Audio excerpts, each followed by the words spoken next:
السلام علیکم ورحمۃ اللہ وبرکاتہ۔ الحمدللہ نحمده ونستعینه ونستغفره ونؤمن به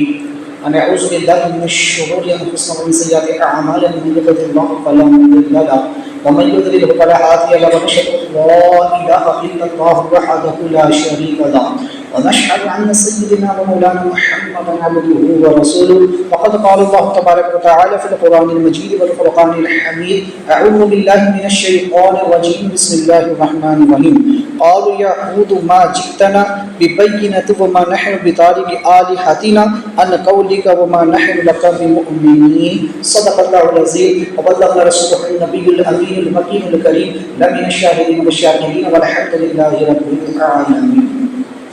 آئیے آواز گفتگو سے قبل ہمارا مل کر انتہائی خلوص و محبت کے ساتھ محمد حضرت کی جانب اللہ حضور آقا محمد کے تاجدار احمد ابن موسیٰ جناب رحمت مجتبی محمد مصطفیٰ علیہ تحیت و ثنا صلی اللہ تبارک و تعالی علیہ وسلم کی بارگاہ میں بسمانہ درود و سلام کو بلانا پیش کرے اور اللہم صلی علی سیدنا مولانا محمد معاذ الجود والکرم علیہ و اصحابہ وبارک وسلم۔ ایک بتا پڑھیے اللہم صلی علی سیدنا محمد بالکل بدوائیہ و آفت الابدال و شفائیہ و الابصار و زیائیہ و آلہ و اصحابہ دائما آبادا۔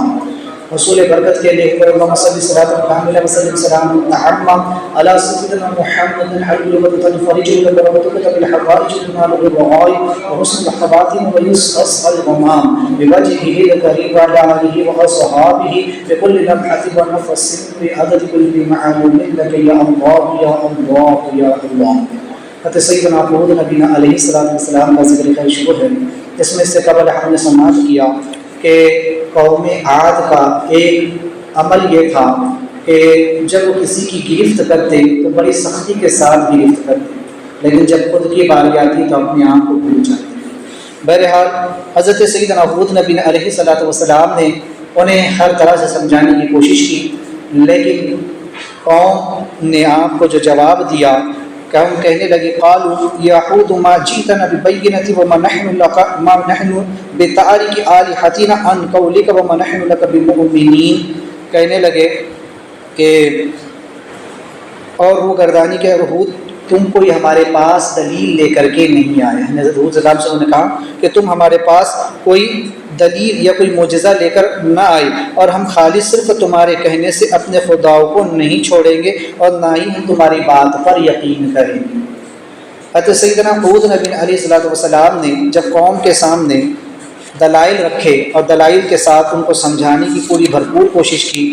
تو بجائے اس کے کہ وہ آپ کی دلیلوں کو قبول کرتے اور آپ کی شریعت کو مانتے، آپ پر ایمان لاتے، ان لوگوں نے انکار کر دیا اور کہنے لگے کہ آپ ہمارے پاس کوئی معجزہ لے کر کے کیوں نہیں آئے،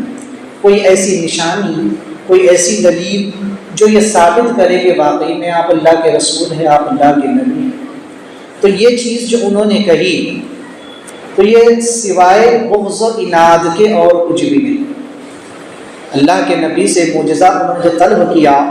تو یہ سوائے بغض و عناد کے کچھ نہیں، کیونکہ یہ صرف ان کی حضرت سیدنا حود علیہ السلام کے ساتھ دشمنی تھی۔ کیوں؟ کیونکہ آپ نے انہیں ان کی مرضی کے خلاف بات کہی، آپ نے انہیں بتوں کی پرستش سے روک دیا، ان کے بتوں کو برا بھلا کہا تو یہ آپ کے دشمن ہو گئے اور کہنے لگے کہ تمہارے پاس کیا دلیل ہے، کیا کوئی معجزہ تمہارے پاس ہے کہ جس کے ذریعے سے ہم تصدیق کر سکیں کہ واقعی میں آپ اللہ کے رسول ہیں۔ جبکہ حضرت سیدنا حود علیہ السلام ان کو کئی معجزات دکھا چکے تھے۔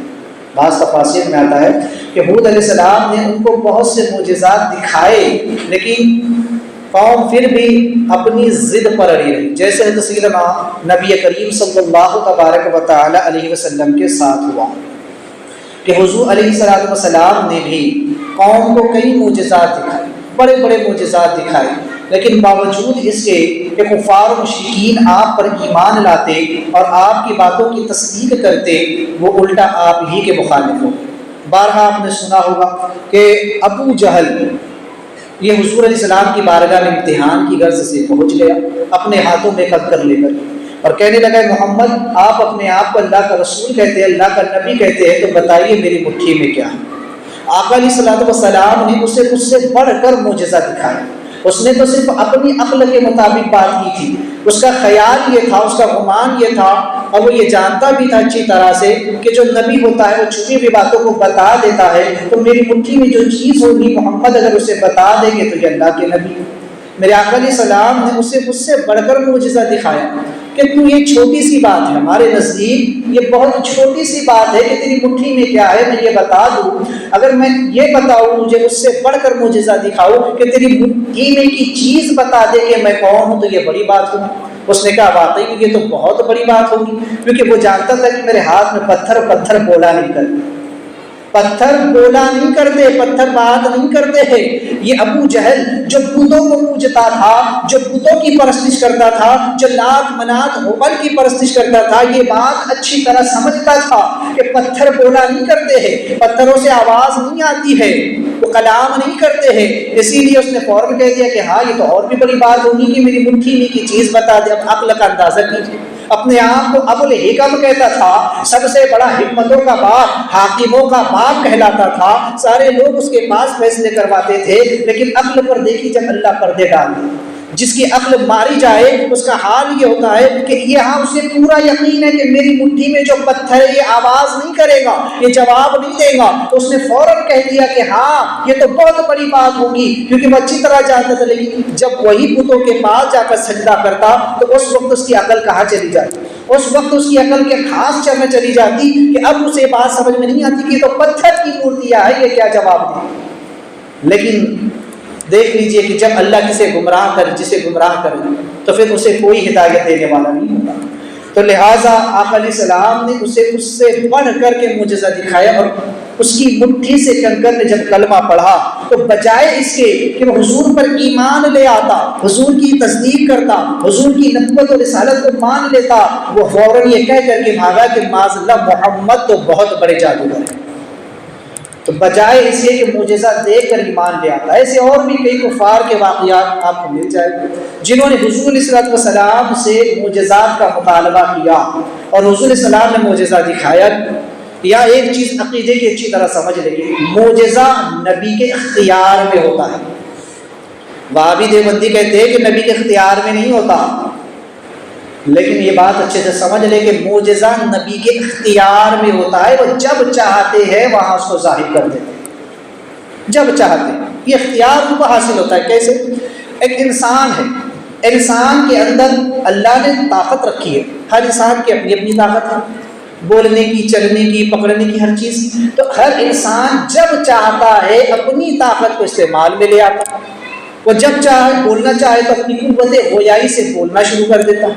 وہ اگر کسی چیز کو پکڑنا چاہے تو اپنے ہاتھوں کا سہارا جب چاہے لے کر کسی چیز کو اٹھا لیتا، وہ اگر چلنے کا ارادہ کرے کہ مجھے چلنا ہے تو جب چاہے وہ چل سکتا ہے، کیونکہ اس کے پیروں میں چلنے کی طاقت ہے، اس کے ہاتھوں میں پکڑنے کی طاقت ہے، اس کی زبان میں بولنے کی طاقت ہے، تو وہ جب چاہے اپنی ان طاقتوں کا استعمال کر سکتا ہے۔ ایسے ہی اللہ تبارک و تعالیٰ معجزات انبیاء علیہ السلام کے اختیار میں دے دیتا ہے، اور کرامات اولیاء اللہ کے اختیار میں، تاکہ وہ جب چاہتے ہیں اسے اپنی مرضی سے استعمال میں لے آتے اللہ کے حکم سے۔ تو چونکہ آپ علیہ السلام سے یہ کہا گیا کہ آپ معجزہ دکھائیں، بعض کفار و مشرکین، بعض لوگ وہ کہ جن کے نصیب میں ایمان لانا تھا وہ تو معجزات دے کر کے ایمان لے، حبیب اپنی حضور کی بارگاہ میں آئے تھے اور کہا کہ آپ کہتے ہیں کہ آپ اللہ کے رسول، اللہ کے نبی ہے، اس بات پر کیا دلیل ہے؟ تو انہوں نے جو 3 شرطیں رکھی تھی، حضور علیہ السلام نے ان کی تینوں شرطیں پوری فرما دی، تینوں معجزات ان کو دکھا دی، کیونکہ حبیب اپنی یہ بات اچھی طرح جانتے تھے، اور ساتھ ہی مکہ کے جو کفار ہیں وہ بھی اس بات کو اچھی طرح جانتے تھے کہ آسمان میں جادو نہیں چلتا۔ ابو جہل حضور کی بارگاہ میں آیا تھا مٹھی میں کنکریاں لے کر کہا تھا کہ بتائیے میری مٹھی میں کیا ہے، تو وہ لوگ تو انکار کر گئے، ہے نا، وہ سمجھ گئے کہ بھئی یہ تو جادو ہو سکتا ہے کہ محمد نے جان لیا۔ حضور علیہ السلام نے کہا کہ میں بیت المقدس میں ایک ہی رات میں جا کر کے مسجد حرام سے مسجد اقصی گیا اور آ بھی گیا، اس کو بھی جادو کہہ دیا جا سکتا ہے۔ کہا ان لوگوں نے کہ تو بے پر کی باتیں ہیں، جادو یا وغیرہ وغیرہ انہوں نے کیا، لیکن وہ یہ بات اچھی طرح جانتے تھے کہ جادو آسمانوں پر نہیں چلتا، اسی لیے حبیب یمنی نے کہا تھا کہ اگر آپ اللہ کے رسول، اللہ کے نبی ہے تو چاند کے 2 ٹکڑے کر کے دکھا۔ حضور علیہ السلام نے چاند کے 2 ٹکڑے کر کے دکھا دی، تو حبیب یمنی تو فوراً ایمان لے آیا، کیونکہ انہوں نے تو دیکھ لیا کہ واقعی میں اللہ کے رسول ہے، فوراً ایمان لے کر کے آئے۔ تو بہرحال بعض وہ ہے کہ جو معجزات دیکھ کر کے ایمان لے آتے ہیں اور لائے بھی، لیکن جن کی قسمت میں کفر ہو، جیسے کہ قرآن نے کہا ان الذین کفروا سواء علیہم اانذرتهم ام لم تنذرهم لا یؤمنون ختم اللہ علی قلوبہم وعلی سمعہم وعلی ابصارہم غشاوۃ ولہم عذاب عظیم۔ وہ لوگ کہ جن کی قسمت میں کفر ہے، آپ انہیں کتنا ہی ڈرائے، کتنا ہی سمجھائے، وہ ایمان نہیں لائے۔ اللہ نے ان کی آنکھوں پر، ان کے کانوں پر مہر کر دی ہے، اور جو ہے تو ان کی آنکھوں پر گھٹا ٹوپ ہے، تو لہٰذا وہ حق کو سمجھنے والے نہیں، اور ان کے لیے دردناک عذاب۔ تو وہ لوگ کہ جن کی قسمت میں کفر ہے، لیکن چونکہ انبیاء علیہ السلام کا فریضہ یہ ہے کہ وہ اپنا کام کرتے رہے، انبیاء علیہ السلام دعوت دیتے رہے، یہی کام علماء حق کا بھی ہوتا ہے کہ وہ قوم کو تبلیغ کرتے رہے۔ اب قوم عمل کرنا یا نہ کرنا یہ قوم کا کام ہے، لیکن علماء بالغین کا جو کام ہوتا ہے وہ انبیاء، چونکہ وہ انبیاء علیہ السلام کے وارثین ہوتے ہیں، تو وہ اس نہج کو، اس مشن کو آگے چلاتے ہیں۔ وہ یہ سوچ کر نہیں بیٹھ جائیں گے کہ اگلے نے تو عمل کرنا نہیں ہے۔ تو چونکہ قوم ہود نے ہود علیہ السلام سے کہہ دیا کہ ہم آپ کی ان لمبی چوڑی تقریروں کو سن کر کے اپنے پتھر کے معبودوں کو چھوڑنے والے نہیں ہیں، صرف تمہارے کہہ دینے سے کہ یہ پتھر معبود نہیں ہے، خدا نہیں ہے، رب نہیں ہے، الہ نہیں ہے، یہ کچھ کر نہیں سکتے، تمہارے ایک اکیلے انسان کے کہنے سے ہم اپنے معبودوں کو، جنہیں ہمارے باپ دادا پوجتے چلے آ رہے ہیں، جن کی پرستش برتوں سے ہوتی چلی آ رہی ہے، جن کو ہم پوجتے چلے آ رہے ہیں، تو ایک اکیلے انسان کے کہنے پر ہم انہیں نہیں چھوڑ دیں گے، اس لیے کہ ان بتوں پر ہمارا پختہ یقین ہے، ہمارا پختہ ایمان ہے۔ ہمارا ایمان اتنا ڈھلمل نہیں ہے کہ ہم اتنی آسانی سے تمہاری بات مان لیں گے اور اپنے بتوں کو چھوڑ دیں۔ اب یہاں پر ایک چیز اچھی طرح سے سمجھو، انہوں نے کہا کہ ہم آپ کی بات ہرگز نہیں مانیں، اور ہمارے بتوں پر ہمارا ایمان اتنا پختہ ہے کہ آپ ایک اکیلے کے کہنے پر ہم ان بتوں کو نہیں چھوڑ سکتے۔ اب سوچیں کفار و مشرکین اپنے باطل معبودان پر اس قدر یقین رکھتے ہیں، جبکہ ہم مسلمان ہو کر، ایمان والے ہو کر، ہم اپنے رب کریم پر کتنا پختہ یقین رکھتے ہیں۔ ضرور انسان جانچ لے اپنے آپ۔ آج ہم صرف زبان سے تو کہہ دیتے لا الہ الا اللہ، ہم زبان سے تو کہہ دیتے ایاک نعبد و ایاک نستعین، ہم زبان سے تو کہہ دیتے الحمدللہ رب العالمین، لیکن کیا واقعی میں ہمارا دل اس بات کو تصدیق کرتا؟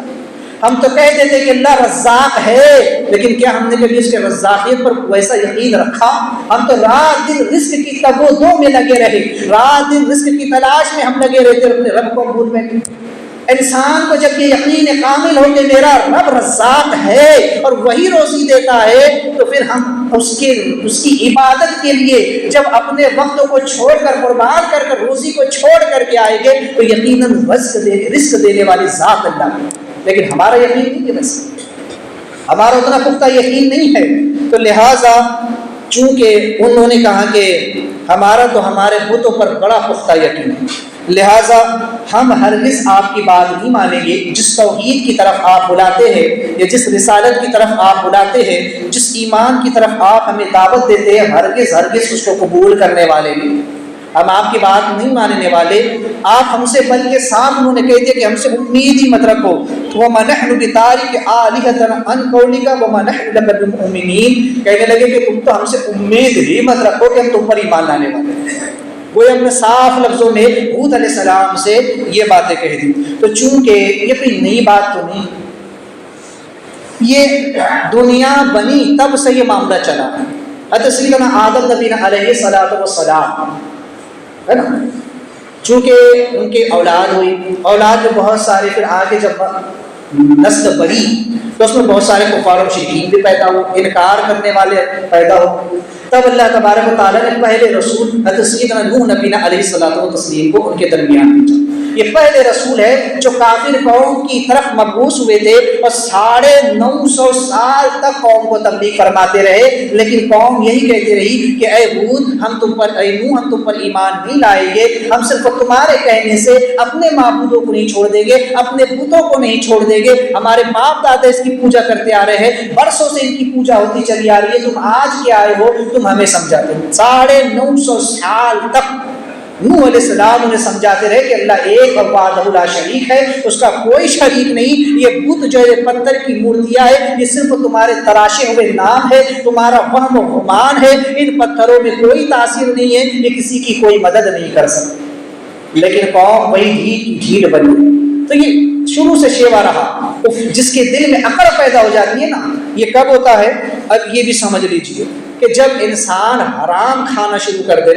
اور جب حرام کرنا شروع کر دے، حرام کام کرنا شروع کر دے، جس کو حرام کی لت لگ جاتی ہے، تب اس کے اندر یہ بے غیرتی پیدا ہو جاتی ہے۔ اسی لیے کہا گیا کہ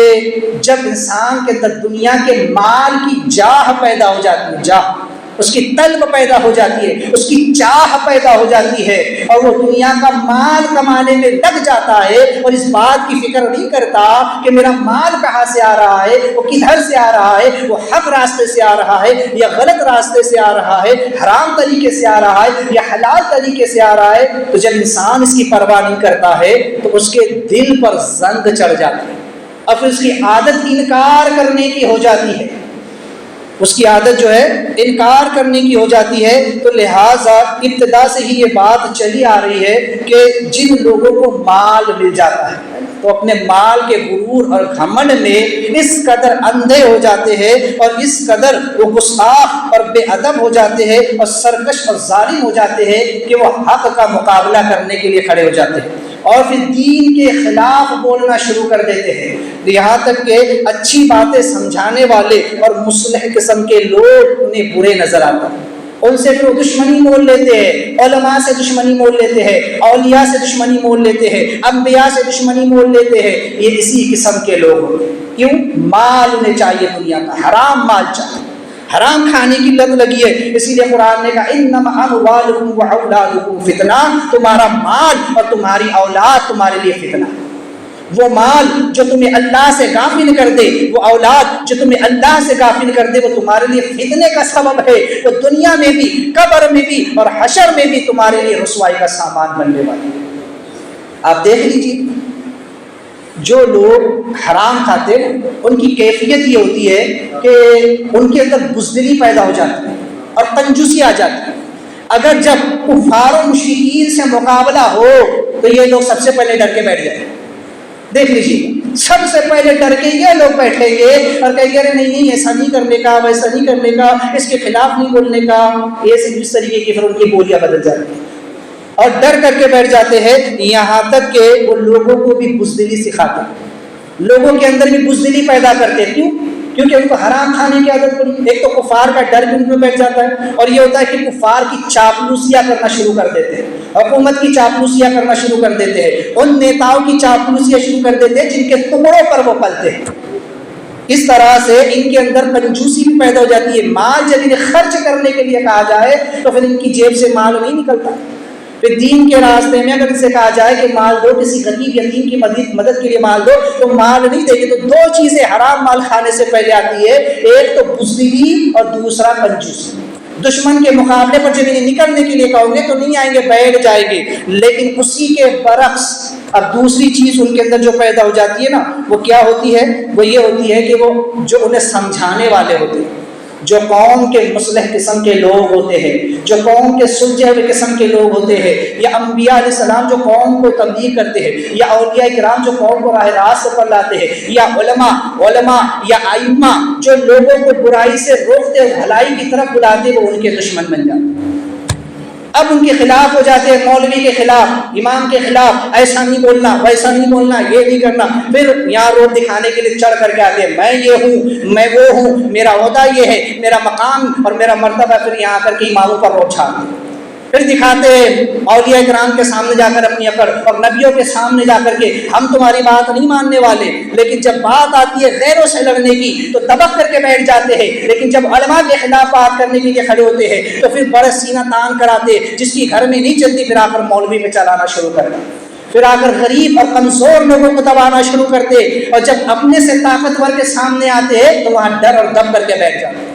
کیوں؟ یہ حرام کھانے کی لت لگی ہوئی، یہ ان کی حالت ہوتی ہے۔ تو چونکہ ان کے اندر گستاخی اور بے ادبی پیدا ہو جاتی ہے، پھر وہ اپنے علماء،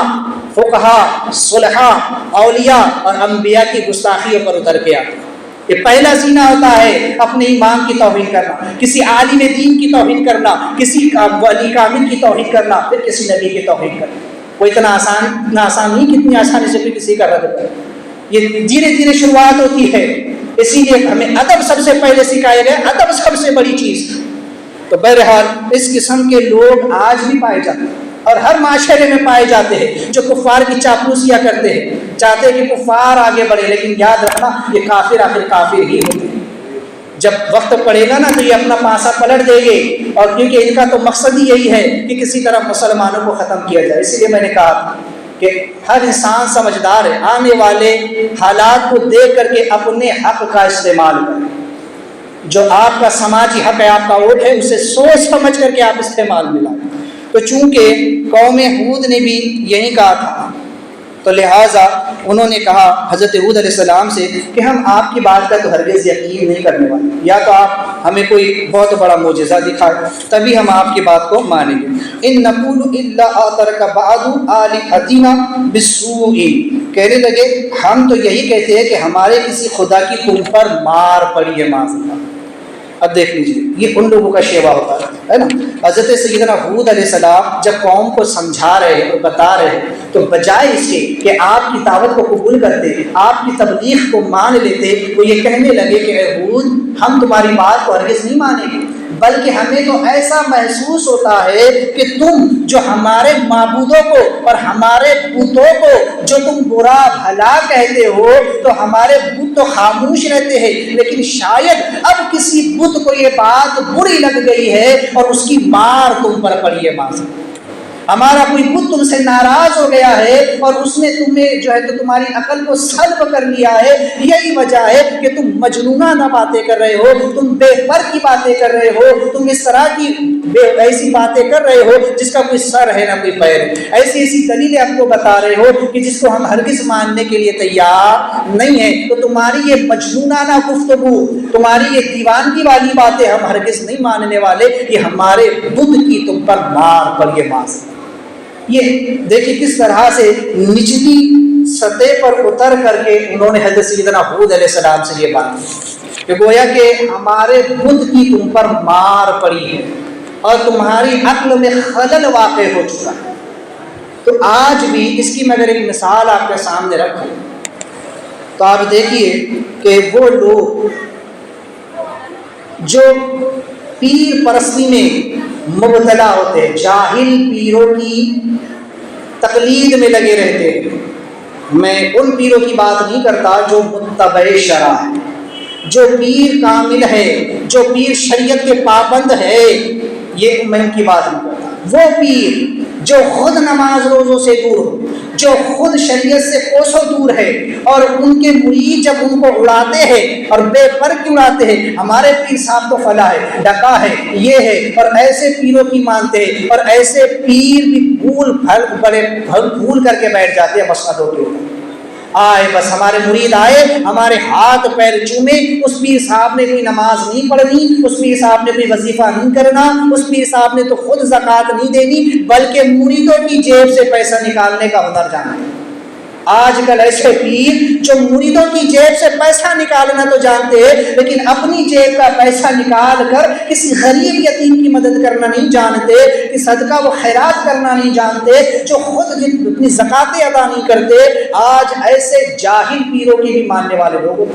جو ان کو اڑاتے ہیں بہت ہمارے پیر، اور جب اس کے بارے میں کہو ہے نا، وہ پیر جو 10 انگوٹیاں پہن لے، گلے میں مالائیں پہن لے اور نماز نہ پڑھے، ڈھولک بجائے، ڈھول تاشے بجائے، قوالیاں کرے، رات بھر ناچ گانے کرے، جب ان پیروں کے خلاف بولا جاتا ہے اور ان کے خلاف تقریر کی جاتی ہے، علماء جب قوم کو راہ راست کی طرف لاتے ہیں اور کہتے ہیں کہ دیکھو تم انہیں چھوڑو اور شریعت کی طرف آؤ، کیونکہ شریعت ایک قانون ہے جو ہر ایک کے لیے ہے، انبیاء نے بھی نمازیں پڑھی ہے، اولیاء نے بھی نماز پڑھی ہے، علماء نے، فقہاء نے، صلحاء نے، غرض کی نماز ہر عاقل بالغ مسلمان مرد و عورت پر فرض ہے۔ یہ پیر کہاں سے آیا کہ جس پر نماز فرض نہیں ہے، جو خود روزہ نہیں رکھتا تو یہ خود شریعت کے خلاف کام کرتا ہے، ایسوں کی تقلید نہیں کی جائے گی۔ جب علماء ان کا رد کرتے تو ان کے جاہل مرید پھر بڑھ چڑھ کر کے آتے، ہم تو کچھ بھی ہو جائے اپنے پیر کا رسم منائیں گے، ہم تو کچھ بھی ہو جائے اپنے پیر کے ڈھول تاشا بجائیں گے، ہم تو قوالیاں کریں گے، ہم تو ناچیں گے گائیں گے، ہم تو جو چاہیں گے کریں گے۔ تو ایسے جاہل پیروں کے جاہل مرید جب ان سے پالا پڑتا ہے تو وہ کیا کہتے ہیں؟ اب ایسے علماء کو کہتے ہو کہ دیکھو ہمارے پیر کی پھٹکار،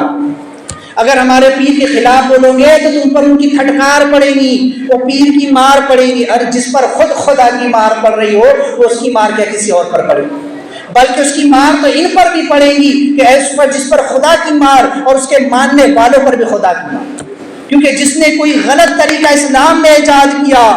تو اس کا عذاب تو اسے ہوگا ہی ہوگا، اس کے جتنے ماننے والے ہیں، جتنے اس پر عمل کریں گے ان کا عذاب ان سب کو بھی۔ اور اسلام میں جس نے کوئی اچھی چیز نکالی، کوئی اچھا کام جسے شریعت منع نہ کرے تو اس کا ثواب اسے قیامت تک ملتا رہے گا، اور جتنے لوگ اس پر عمل کریں گے ان سب کو بھی ثواب ملے گا اور سب کا ثواب بھی اس کو ملے گا۔ تو ایسے جاہل پیروں کے جب مریدوں سے ہے نا بات ہوتی ہے تو کیا کہتے ہیں؟ ہمارے پیر کس کے اوپر پھٹکار پڑی،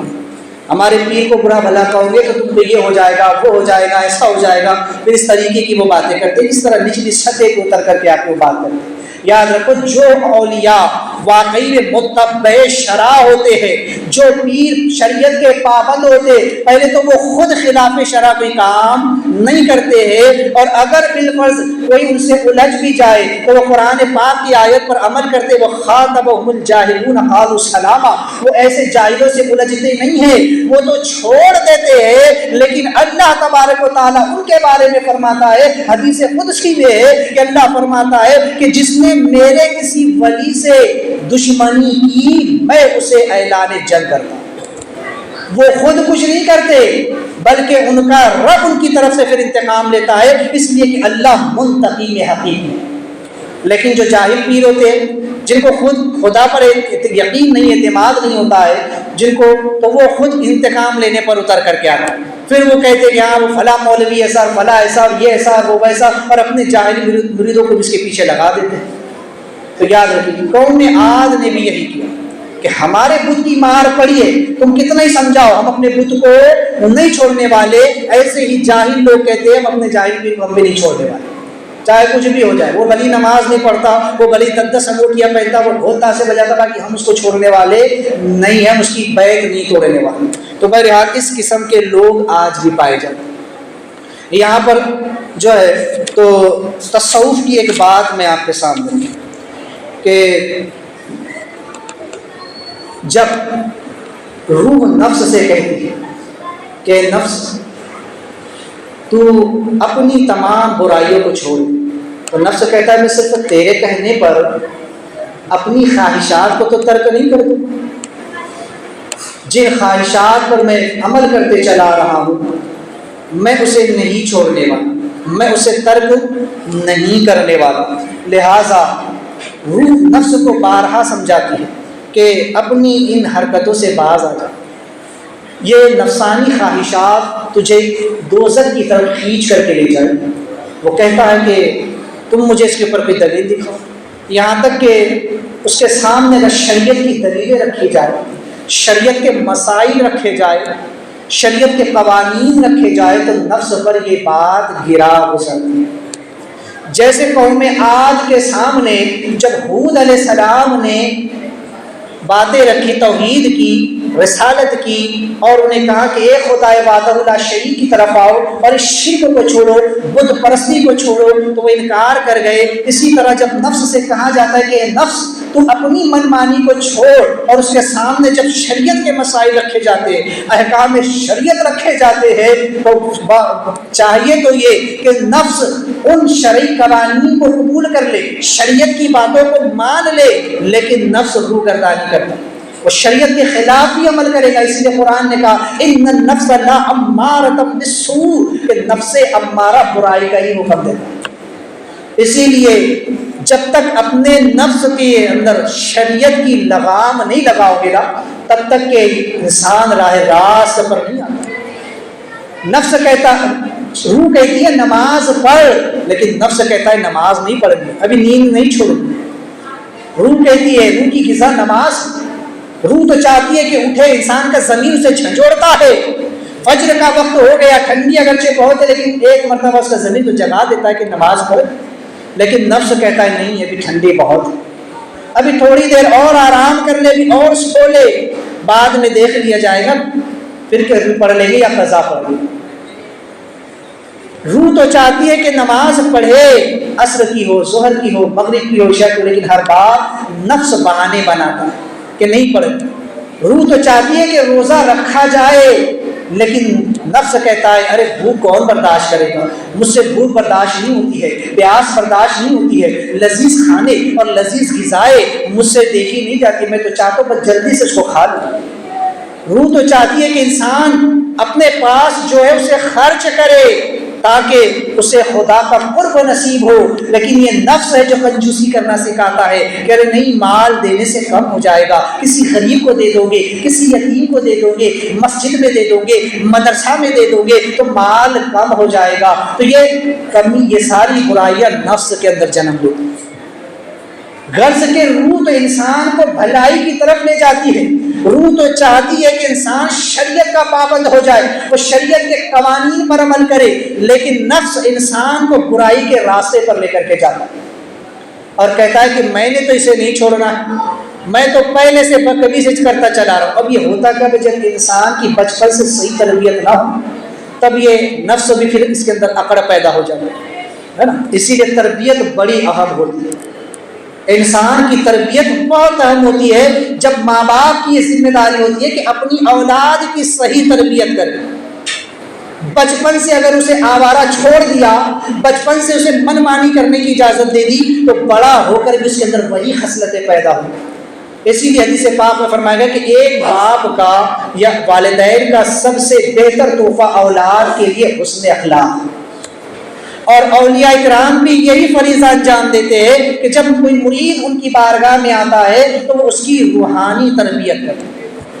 اسے روحانی آداب سکھاتے ہیں تاکہ اس کی روح پاکیزہ ہو سکے، اس کی روح میں ادب پیدا ہو سکے۔ لیکن ان ساری چیزوں کا نچوڑ ہوتا ہے کہ انسان کے پیٹ میں حلال کمائی، جب حلال پیٹ میں پہنچے گا تو ہی اس کے اندر یہ چیزیں پیدا ہوتی ہے، ورنہ پھر اسے کتنے اچھے استاد کے پاس بٹھا دو، کتنے اچھے ہی پیر کے پاس بٹھا دو، جب حرام چیز پیٹ کے اندر پڑی ہو اور دل حرام کا عادی ہو چکا ہو تو پھر اس پر نصیحتیں اثر نہیں کرتی۔ آپ اسے پورا قرآن پڑھ کر کے سنا دو، نصیحت اس پر اثر نہیں کرے گی۔ آپ اس کے سامنے حدیثیں پڑھو، اسے شریعت کے مسائل بتاؤ، وہ تو یہی کہیں گے نہیں میں نے تو یہی کرنا، میں نے تو ایسا ہی کرنا ہے، وہ اپنی ہی منمانی پر اڑا رہتا ہے، تو یہ چیز پیدا ہوتی ہے۔ تو اس لیے بہت ضروری، علماء فرماتے ہیں کہ لقمہ بہت اہم ہے انسان کے لیے، وہ حلال لقمہ کھائے، حلال لقمہ کھائے گا تو دل میں نور پیدا ہوگا، دل نرم ہوگا، اور جب دل نرم ہوگا تو پھر نصیحتیں اثر کریں۔ اور جب باپ کی کمائی حلال نہیں ہے اور اولاد کو وہی حرام کھلا رہا ہے تو پھر کاہے کی امید رکھنا کہ آگے چل کے اولاد ہمارے کام آنے والی، پھر وہ کوئی اس پر نصیحت کا اثر نہیں ہوتا ہے، پھر ایسی اولاد بھی آگے چل کر کے پھر ماں باپ کے لیے فتنے کا سبب بنتی ہے۔ اسی لیے قرآن نے کہا انما اموالکم واولادکم فتنہ، تمہارا مال اور تمہاری اولاد تمہارے لیے فتنے کا سبب ہے۔ جب تم غلط طریقے سے مال کماؤ گے، حرام طریقے سے مال کماؤ گے اور وہ مال کھاؤ گے اور اپنی اولاد کی صحیح تربیت نہیں کرو گے تو یہ مال اور یہ اولاد تمہارے لیے وبال جان بننے والی۔ تو چونکہ پھر ان پر نصیحتوں کا اثر نہیں ہوتا، انبیاء علیہ السلام نے بہت سمجھایا قوم کو، حود علیہ السلام نے بڑی کوشش کی، آپ نے کوششیں بلیغ کی کہ قوم سدھر جائے، اس لیے کہ آپ نبی ہیں، اور نبی اپنی امت پر حد درجے مہربان ہوا کرے، کیونکہ وہ تو قوم کا بھلا ہی چاہتے ہیں کہ قوم سیدھے راستے پر آ جائے، تو وہ قوم کو سیدھی راہ دکھاتے ہیں، تو بجائے اس کے کہ قوم ان کی بات کو مان لے لیکن وہ ان کی مخالف ہو جائے، انہی کی دشمن بن جاتی ہے۔ تو یہی حال ہر دور میں ہوتا ہے، جو بھی کوئی انسان کسی کو سیدھی راہ دکھاتا ہے، اسے سچی راہ دکھاتا ہے، اسے حق کی راہ دکھاتا ہے، تو بجائے اس کے کہ اسے قبول کر لیا جائے، لوگ اس کے مخالف اور دشمن بن جاتے ہیں، مخالفت پر اتر آتے ہیں۔ یہ ہمیشہ سے ہوتا چلا رہا، کیونکہ حرام کھانے کی ان کو لت لگی ہے۔ تو اس لیے بہت ضروری ہے کہ انسان حلال لقمہ کھائے اور اپنے اندر اچھے اخلاق پیدا کرے، حلال کمائے، حلال کھائے اور حلال ہی کھلائے۔ تو چونکہ قوم عاد کا یہ طریقہ تھا کہ انہوں نے اپنے نبی علیہ السلام کو جھٹلایا اور ان کی بات نہیں مانی، کہنے لگے کوئی مضبوط معجزہ آپ لے کر کے آئے تو ہم آپ کی بات مانیں۔ یہی حال نفس کا ہوتا ہے کہ وہ کہتا ہے کہ کوئی مضبوط دلیل اگر وہ کچھ ہو تو ہم مانے، ورنہ ہم نہیں ماننے والا بھائی۔ تو ایسا نفس پھر جو ہوتا ہے نا، اسی کے لیے پھر فرمایا گیا کہ جب ایسے نفوس کو اللہ تبارک و تعالیٰ ایسے لوگوں کو سر کے بل پکڑ کر کے کھینچے گا اور ان کو اوندے منہ گھسیٹ کر جہنم میں ڈالا جائے گا، جس نے اپنی من مانی کی، جس نے اپنے نفس کی پیروی کی، جس نے اپنے ہوائے نفس کے پیچھے چلا، اللہ فرماتا ہے اسے اوندے منہ گھسیٹ کر جہنم میں ڈالا۔ تو شریعت ایک لگام ہے، جیسے گھوڑا ہوتا ہے، گھوڑا کئی اقسام کے گھوڑے ہوتے ہیں، بہت تیز رفتار دوڑنے والے گھوڑے بھی ہوتے ہیں، لیکن گھوڑے کو اگر کنٹرول میں کرنا ہے تو اس کے منہ میں لگام دینا ضروری ہے۔ اگر گھوڑے کے منہ میں لگام نہ دی جائے اور کوئی اس کے اوپر سوار ہو جائے، جب وہ گھوڑا پوری تیزی سے دوڑے گا تو اپنے سوار کو گرا بھی دے گا اور اسے کچل بھی دے گا، لیکن جب لگام لگی ہوگی نا تو اس پر اس کا جو مالک ہے اسے جب چاہے گا کھینچ لے گا۔ یہی حال ہوتا ہے کہ یہ جسم جو ہے تو سوار ایک طرح کا، اور نفس جو ہے یہ گھوڑے کی مانند ہے، نفس گھوڑے کی مانند ہے، بے لگام یہ دوڑتا ہے۔ جب تک اس میں شریعت کی لگام نہ ڈالی جائے تو پھر یہ اپنے سوار کو گرا دیتا ہے۔ جو انسان پھر اپنے نفس کی پیروی میں لگ جاتا ہے، اس میں لگام نہیں ڈالتا، تو ایسا انسان دنیا میں بھی ذلیل ہوتا ہے اور آخرت میں بھی ذلیل ہوتا ہے، کیونکہ اس کا نفس اسے ذلیل کر کے چھوڑے گا، وہ لوگوں کے سامنے بھی ذلیل ہوگا ایک نہ ایک دن، اور آخرت میں تو اسے ذلیل ہونا ہی ہونا۔ جس طرح گھوڑا بے لگام گھوڑا اپنے سوار کو گرا کر کچل دیتا ہے، اسی طرح نفس اپنی منمانی کر کر کے انسان کو لوگوں کی نظروں سے گرا دیتا ہے اور اس کی عزت کو کچل کر کے رکھ دیتا ہے۔ اسی لیے ضروری ہے کہ انسان نفس کے جو ہے تو شریعت کی لگام، شریعت کے دائرے میں رہے، کوئی کام ایسا نہ کرے جو خلاف شرع ہو کہ لوگوں کی نظروں سے اسے گرنا پڑے، کل قیامت کے دن خدا کی نظر سے گرنا پڑے، رسول کی نظر سے گرنا پڑے اور بھرے محشر میں اس کی رسوائی ہو جائے۔ اسی لیے شریعت کی لگام بہت ضروری ہے۔ تو اللہ دعا ہے کہ مولا کریم ہم تمام کو کہنے سے زیادہ عمل کی توفیق عطا فرمائے۔ حضرات، چونکہ نماز کے مسائل کا بھی سلسلہ شروع تھا، اس ضمن میں نے نماز جمعہ سے متعلق چند مسائل رکھے تھے کہ جمعہ کی کیا کیا شرائط، اس میں سے جمعہ کی ایک شرط ہے وقت ظہر۔ اس کے متعلق بھی دو مسئلے سماعت کریں کہ جمعہ کے خطبہ اور نماز کے لیے وقت ظہر کا ہونا شرط ہے۔ اگر ظہر کا وقت شروع ہونے سے پہلے کسی نے خطبہ پڑھ لیا تو پھر وہ خطبہ نہ ہوگا، اور جب خطبہ نہ ہوگا تو پھر نماز بھی نہیں ہوگی۔ اگر جمعہ کی نماز میں اتنی تاخیر کر دی، کسی نے اتنی دیر کر دی جمعہ کی نماز پڑھنے میں کہ وقت ظہر نکل گیا، اگرچہ اتحیات پڑھ لینے کے بعد اور سلام پھیرنے سے پہلے وقت ظہر نکل کر وقت عصر داخل ہو گیا، تو اس شخص کا جمعہ باطل ہے، اب اسے ظہر کی نماز قضا پڑھنی پڑے گی۔ بہرحال یہ مسئلہ تو شاہد و ناظر پیش آتا ہے، لیکن مسائل کے طور پر مسائل کو ذہن میں رکھے، دعا کہ مولا کریم نے ہم تمام کو عمل خیر کی توفیق عطا فرمائے۔ دوران گفتگو کرتے توبہ کرتا استغفر اللہ ربی من کل ذنب و اتوب الیہ، لا الہ الا اللہ محمد رسول اللہ۔